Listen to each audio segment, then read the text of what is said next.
He was shot in the temple. The bullet severed the optic nerve. He lost the sight in one eye. He kept going. That is the Munchie B story compressed into 3 sentences. It is also the thing about him that the streets of Inglewood and South Los Angeles read as the most important fact of his biography. Not the specific shootings he was involved in, not the specific sets he went at, not the years of conflict that built his reputation across the gang landscape of South LA. All of those things matter, and all of them are part of the story. But the bullet that took his eye and did not stop him is the one that defines what kind of man he is and the world he came from. He was born into it. His father was from the A9 family Swans. His older brother was from CAW Mafia. He grew up in Morningside Park, Inglewood, in a neighborhood so embedded in blood culture that the gang was not something he encountered outside the house. It was something he saw modeled by the men inside it. In the 8th grade, he was put on as a member of the Inglewood family Bloods. Not recruited from a distance, not pulled in sideways. He joined the gang that his family and his neighborhood had been pointing him toward since before he could articulate what a gang was. He built a reputation that took years and multiple near-death experiences to construct. He survived, he lost an eye, he kept building. And eventually, the same streets that watched him come up started watching him tell younger people not to follow the same path. One eye, all of the history, all of the credibility that surviving that life provides. That is who Munchie B is. That is the story this is about. 2010, the corner of Crenshaw and Slauson, South Los Angeles. At this point in time, the clothing store on that corner is not yet the Marathon. It is still called Slauson Tees, the operation that Nipsey Hussle and his brother Black Sam have been running since 2006. Constantly harassed by police, repeatedly raided, stubbornly rebuilt each time because Nipsey understood that ownership of the corner, legitimate ownership, was the only way to hold it permanently. It is a real business. It is also, by 2010, a symbol. Nipsey is on the cover of XXL magazine. He is one of the West Coast's most anticipated rappers. Slauson Tees is the physical manifestation of what he is trying to build on the street where he grew up, which is Rollins 60 Crip territory. On a day in 2010, according to accounts that were widely reported and discussed in Los Angeles hip-hop media at the time, approximately 30 members of the Inglewood family Bloods marched into that store. They were not there to shop. The store was trashed. Merchandise was taken. The statement being made was the kind that requires no translation on the streets of South Los Angeles. We can reach you anywhere, including the business you are trying to build. Nipsey Hussle, the Rollins 60 affiliate, rebuilt. He kept building. He eventually opened the Marathon clothing store on that same corner in 2017 and was murdered in his parking lot in 2019 in a killing that had nothing to do with the Inglewood family Bloods, but everything to do with the world that the corner of Crenshaw and Slauson had always represented. Contested, symbolic, dangerous, and worth fighting over. The man who the streets of Inglewood and South Los Angeles identified as a frontliner in that 2010 store incident. One of the most recognizable figures from the Inglewood family Bloods in that era was a man known as Munchie B. He was born into one of the most deeply blood-affiliated families in South Los Angeles. He joined the Inglewood family Bloods in the 8th grade. And by the time that store incident happened, he had already survived multiple attempts on his life and had built a reputation across the gang landscape of South LA that put him at the center of some of the most intense gang conflict the area had seen in years. Inglewood, California, sits just southwest of Los Angeles proper, west of the 110 freeway, close to the airport, close to Compton, close to the cluster of cities that make up the southwestern portion of the Los Angeles metropolitan area. It is a city with its own municipal government, its own police department, and its own specific history as a place that was developed as a white working class suburb in the early 20th century, and that underwent rapid demographic change in the 1960s and 1970s as the same patterns of white flight and redlining that reshaped South Los Angeles pushed black families into Inglewood's housing stock. By the 1970s, Inglewood was a majority black city. By the 1980s, it was one of the cities in the Los Angeles metropolitan area most heavily affected by the crack cocaine epidemic. By the 1990s, it had developed a gang landscape of extraordinary complexity, with blood sets controlling most of the city's territory and the intersection of Inglewood's blood world with the broader Los Angeles Crip landscape, creating a zone of conflict that ran from Inglewood's eastern border through the neighborhoods of South Los Angeles and into Watts. The Inglewood family, Gangster Bloods, the gang at the center of this story, traced their origins to the early 1970s, when a street crew called the Chain Gang operated in the neighborhoods around Normandy Avenue in Inglewood. The Chain Gang predated the formal formation of both the Crips and the Bloods as named alliances, making them one of the original street organizations in the area. They originated in the 1970s, originally known as the Chain Gang, and feuded with the West Side Crips, a street gang founded by Stanley Tookie Williams. When the Bloods coalesced as a coalition of South Los Angeles street gangs in response to the Crips' rapid expansion in the early 1970s, the Inglewood family crew aligned with the Blood Network and became the Inglewood Family Gangster Bloods. The first 4 sets of the Inglewood Family Gangster Bloods, which formed, was 77th Street, 80th Street, 92nd Street, and 94th Street. These gangs were based around Normandy Avenue, which runs through Inglewood, but the gang eventually claimed additional territory. The Morningside Park area, where Munchie B grew up, sits within the broader geography that the Inglewood Family Bloods claimed and defended. It is the kind of neighborhood that looks from the outside like a place where nothing much happens. Modest houses, quiet streets, a park at the center that gives the neighborhood its name. It is also, like so many neighborhoods in this part of Los Angeles, a place where the gang is woven so deeply into the daily life of the community that growing up there without awareness of it is essentially impossible, and growing up there in the right family without being pulled toward it is almost as difficult. Munchie B's family history is the starting point for understanding why the Inglewood Family Bloods were not an outside force in his life, but a foundational one. His father was from the A9 Family Swans, a set within the larger Family Swan Bloods network operating out of the east side of South Los Angeles. His older brother was from KOW Mafia, another blood-affiliated set. The gang world was not something he encountered in the streets. It was the world he was born into and the world he saw modeled by the men in his own household. The Mad Swan Bloods, the foundational gang within the Family Swan network that Munchie B's father came from, originated as the Main Street Swans in the early 1970s. The territory lies east of the Hard Time Hustler Crips, 84 Main Street Mafia Crips, 87 Gangster Crips, and the 88 Avalon Garden Crips, and west of the East Coast Crips, as well as the Kitchen Crips. Despite being surrounded by a large list of rival Crip gangs, the Family Swan Bloods have maintained control of their territory for over 30 years through natural brutality and clever alliances. The Swans are exactly what that description implies. A blood set that survived for decades in a geographic position surrounded on multiple sides by rival Crip gangs, which required a consistent and demonstrated willingness to use violence as a tool of territorial defense. Growing up in a household where that was your father's world, where the elder men around you carried that history and those affiliations, where the respect and status that mattered in the community was connected to gang standing, shapes a young person in ways that are not easily reversed by the instructions of school teachers or the warnings of well-meaning counselors. Munchie B grew up in a 2-parent household in Morningside Park, which is a detail that matters because it complicates the simple narrative that says gang membership is produced only by broken homes or absent fathers. His family was intact. He played sports. He was a kid who, by the account of the people who knew him, could have gone any direction.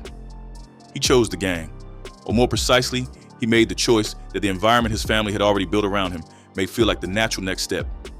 In the 8th grade, he was put on as a member of the Inglewood Family Bloods. That phrase, put on, deserves unpacking. It describes the process by which a new member formally joins a gang, typically involving a demonstration of loyalty and toughness that can range in its specific requirements depending on the set and the era.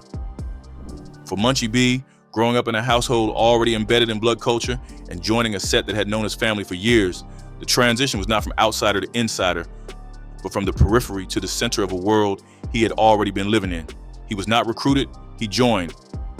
And once he was in, the gang's conflicts became his conflicts, and the gang's enemies became his enemies. The Inglewood family.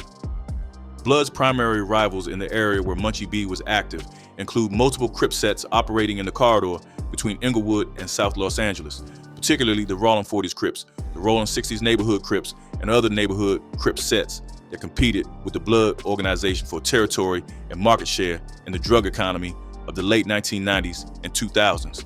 The Inglewood family gang formed a truce with the 8-Trey Gangster Crips due to their mutual rivalries with nearby street gangs and the neighborhood Crips, especially the Rollin' 60s Neighborhood Crips and Rollin' 100 Crips.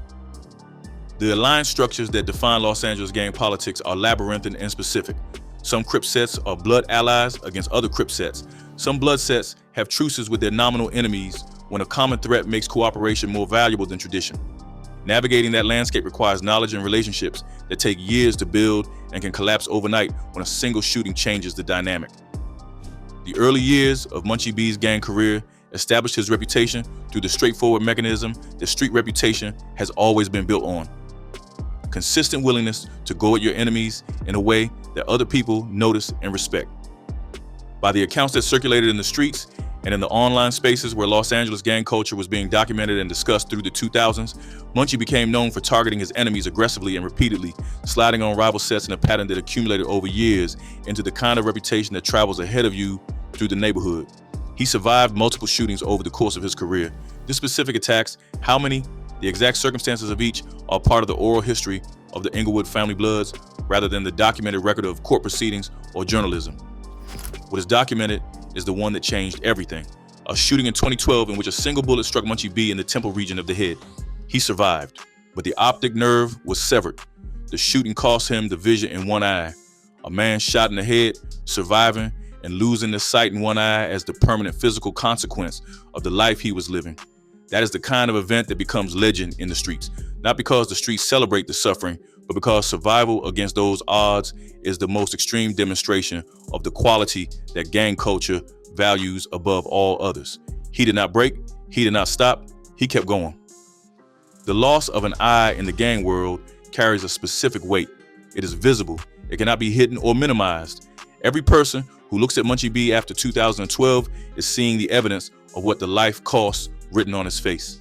That kind of visible damage either breaks a man's reputation or amplifies it. And in Munchie B's case, the streets read it as amplification. He had been shot in the head and was still standing. That is what you were dealing with. The 2010 Slauson Tees incident is the moment in Munchie B's story with the most documented public record, because Nipsey Hussle became famous enough before his 2019 murder that the history of his store and the events that touched it became part of the public record in ways that most incidents in the gang world of South Los Angeles never do. The store at Crenshaw and Slauson had been operating since 2006, when Nipsey and Black Sam moved their street-level hustle indoors and went legitimate. They were constantly harassed by police, even after they moved the operation indoors and went legit as Slauson Tees in 2006. The corner of Crenshaw and Slauson sits in territory that is associated with Rollins 60 Crip presence, a fact that was inseparable from the store's existence and the significance of building something legitimate there. In the gang geography of South Los Angeles, ownership of a corner, real economic ownership, is a statement that carries political meaning regardless of whether the owner intends it that way. The Inglewood family bloods and the Rollins 60s were rivals. The store was on a corner associated with the 60s. The incident in 2010, whether understood as a territorial statement or a financial robbery, or both simultaneously, reflected the logic of that rivalry applied to a legitimate business. Nipsey rebuilt. He kept building. He eventually turned Slauson Tees into the Marathon clothing store in 2017, and in March 2026, the corner of Crenshaw and Slauson was officially designated Nipsey Hussle Square, with a ceremony attended by fans and community members who had watched him try to build something lasting in the neighborhood where his life ended. Hussle was shot and killed in 2019 in the parking lot of the Marathon Clothing, the store he bought 2 years earlier on Slauson near Crenshaw. For many in the community, it was a tremendous loss because despite his former gang ties, he preached unity, empowerment, and used his own money to invest in the area. The man who killed Nipsey Hussle was a former associate named Eric Holder, and the killing had no direct connection to the Inglewood family bloods. But the world in which it happened, the world of South Los Angeles, gang rivalries, and contested territory, and the violence that attaches itself to any attempt to build something significant in those neighborhoods, was the same world that produced the 2010 incident at Slauson Tees. The blood landscape that Munchie B moved through was not a single organization with unified leadership and a clear chain of command. It was a network of independent sets with varying degrees of alliance and conflict, connected by shared identity and shared enemies, but autonomous in their day-to-day operations and decision-making. Understanding how blood sets relate to each other in the Inglewood and South Los Angeles area requires understanding the alliance structures that have developed over decades. The Inglewood family gangster bloods have a close alliance with the Avenue Piru gang, identified as the family Ruse. They also share a close alliance with the Mad Swan bloods, known as the family Swan bloods. That last alliance is the one that connects to Munchie B's family most directly, since his father came from the Swan world. The Inglewood family and the Swans occupying allied positions in the blood network meant that the sets that Munchie B encountered throughout his career were organized partly by a family connection that predated his own gang membership by a generation. The Crip sets that Munchie B's Inglewood family bloods were in conflict with operated across a wide area of South Los Angeles and the western corridor that connects Inglewood to Compton. The Rolling 40s, Crips and Rolling 60s, Crips were primary rivals. The Legend Crips, based further east and south, were another set that the Inglewood family Bloods found themselves in conflict with during the years that Munchie B was most active. The Queen Street Bloods, a set listed among the gang organizations in the Inglewood area, represent one of the blood-on-blood conflicts that occasionally erupted within the supposedly allied blood network, a reminder that the Crip blood framework is a simplification and that the actual gang landscape is organized by specific local rivalries that do not always follow the traditional alignment. In 2016, a close associate of Munchie B, known as Rebel, was murdered at a birthday party in Carson, California. The shooting happened at a party on West Victoria Street. At least 200 people were present. Security had been hired. Everyone entering the party was checked for weapons. According to eyewitnesses who spoke to reporters at the scene, approximately 30 young men arrived after the party had started and were turned away because they did not have identification, and some were found to be carrying guns. Something happened in the parking lot. Shots were fired. One man was killed. 2 others were wounded. The man convicted in connection with Rebel's murder was a figure known as Draco. Draco was sentenced and served time. When he was released in 2020, he aligned himself with sets that were enemies of the Inglewood family Bloods, which transformed a completed case into a renewed conflict. He also began recording music that directly referenced and disrespected the Inglewood family Bloods and specific people connected to them. A track called Inglewood Weird dissed the entire Inglewood blood world. Lyrics aimed directly at Munchie B were included. Draco was killed. When the news spread, Munchie B made no effort to hide his reaction. He posted publicly. He let the streets know where he stood. Whatever the specific circumstances of Draco's death, the back and forth between Munchie B and Draco in the years between Rebel's murder and Draco's death represents the logic of the gang war in its most concentrated form. A killing creates an obligation. That obligation produces a response. The response produces a counter-response. And the cycle sustains itself across years, across releases from prison, across generations of young men who enter the conflict at the point where it currently stands without necessarily knowing the full history of how it got there.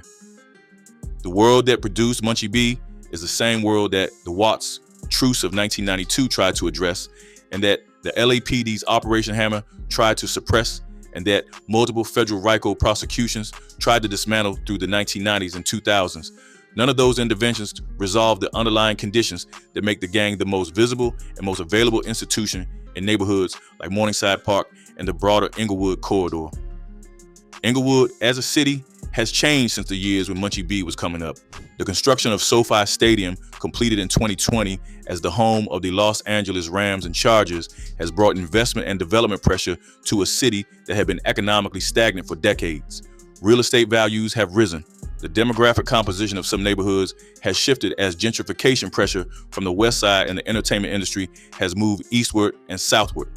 The Inglewood of 2025 is visibly different from the Inglewood of 1995 in ways that the surface statistics about development and investment capture accurately. What those statistics do not capture is what happened to the people who were already in Inglewood when the investment arrived. The residents of Morningside Park and the other neighborhoods where the Inglewood family Bloods were embedded did not benefit from rising property values in the same way that new investors and incoming residents did.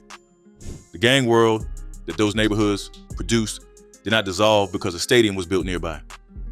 The underlying conditions of poverty, limited educational opportunity, and absence of legitimate economic paths for young men without educational credentials continue to operate below the surface of the new development and continue to operate today.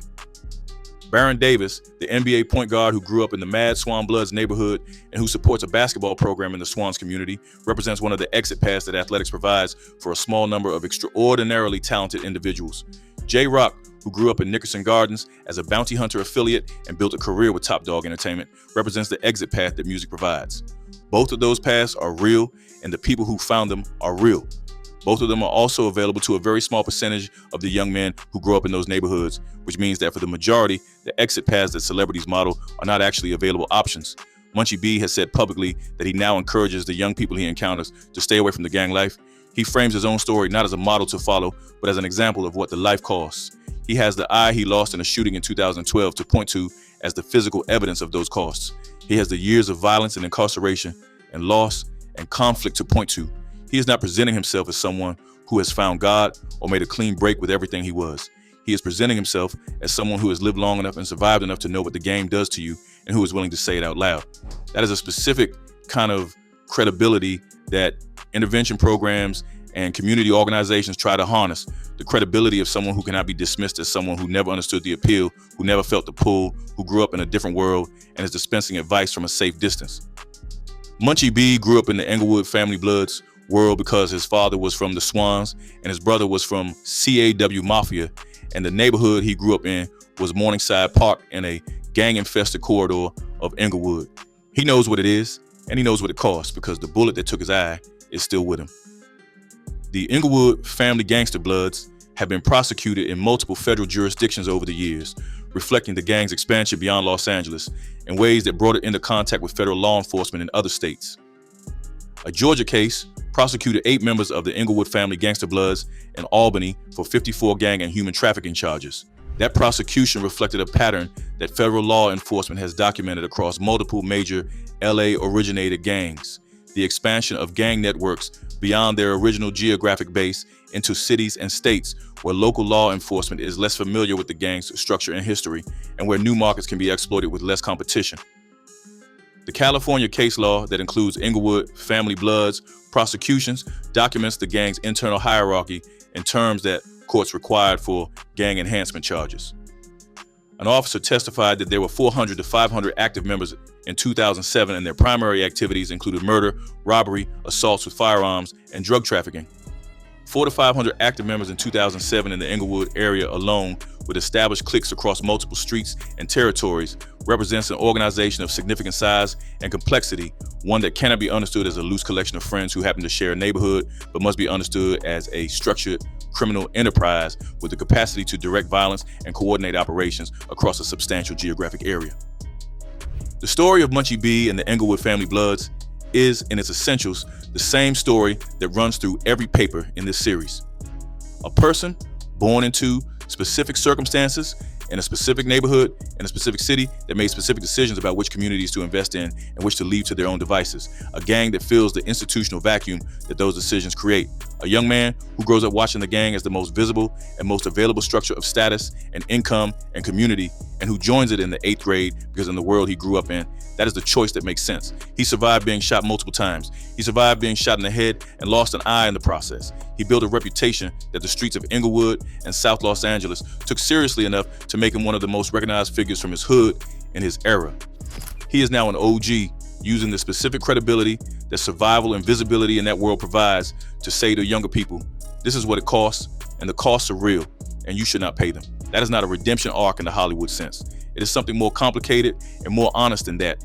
A man who did what he did and survived what he survived, and who now has the scars to prove it, telling a younger generation that the game is not worth it. Whether that message lands with the teenagers in Morningside Park who are making the same calculation he made in the 8th grade depends on things that are much larger than one man's example.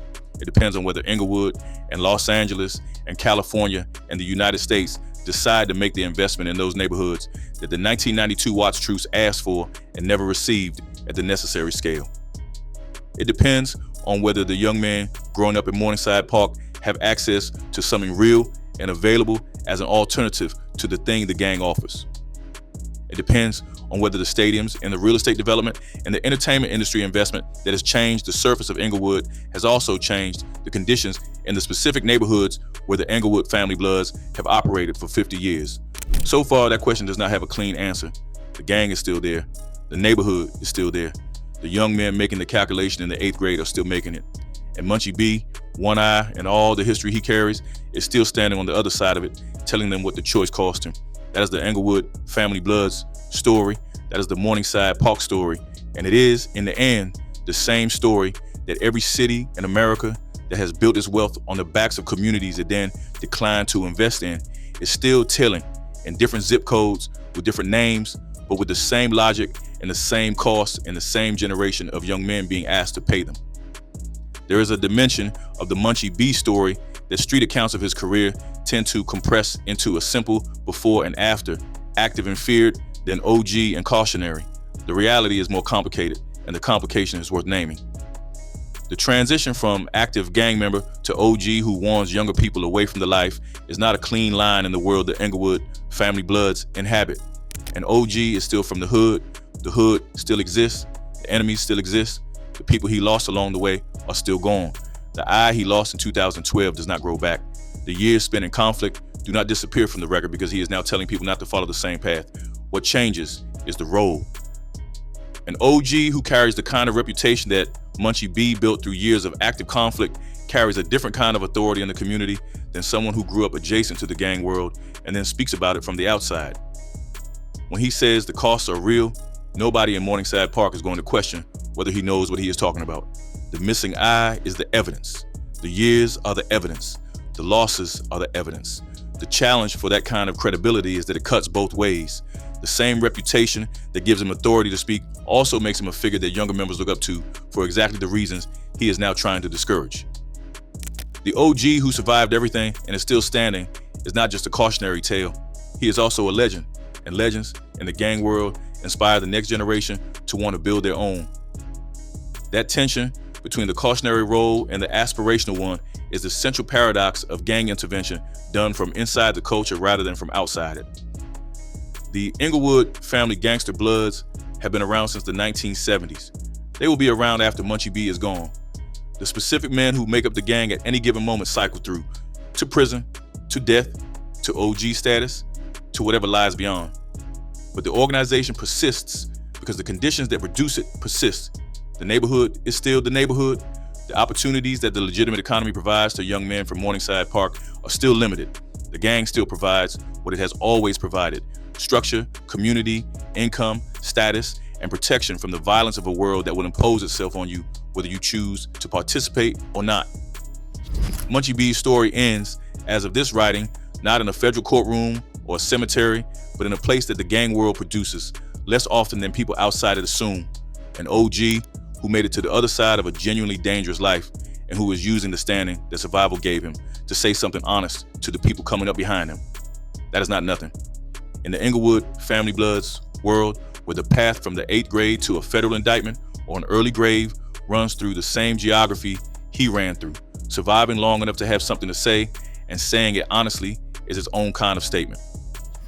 Whether it is enough to change the calculation that the next 8th grader in Morningside Park makes, that is the question the gang intervention world has been asking for decades without a fully satisfying answer.